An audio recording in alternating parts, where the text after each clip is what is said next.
અચ્છા, મારું નામ નિત્ય હિરાડે છે. હું બીકોમ કરું છું. મારું નામ નિત્ય હિરાડે છે.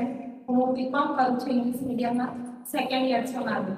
મારા 12માં ખૂબ ઓછા ટકા, એટલે મીન્સ ઇન્ટરનલ લેવાય એટલે ખૂબ ઓછા ટકા હતા. પછી મેં પરમજીને પકડો કરી મારા પેપર એક્ઝામમાં એક મને નહીં એમ ખબર એમ થતું કે મને એવું લાગતું હતું કે મેં તો ફેલ જ થઈ જાઉં કે 12માં બોર્ડની એક્ઝામના ટાઈમે એક પગલે વગેરેથી મહેનત કરેલી. તો મેં એકચ્યુઅલી બીમાર પડી ગઈ. તો મારાથી ઉઠાતું નહીં. એટલી સવારે એક્ઝામ હતી મારી.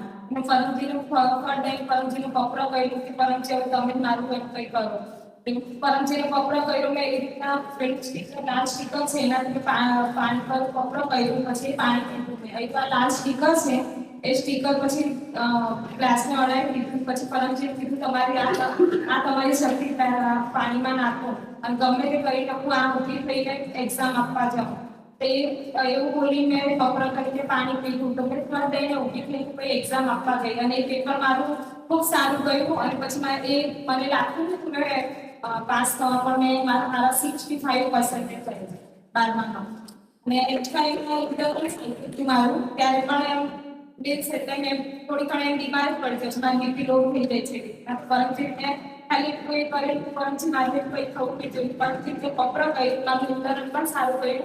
અને એફઆઈમાં મારે બે સેમેસ્ટરમાં પાસ થઈ. ફર્સ્ટ સેમેસ્ટરમાં 60% આવ્યા અને સેકન્ડ સેમેસ્ટરમાં 65 આવ્યા.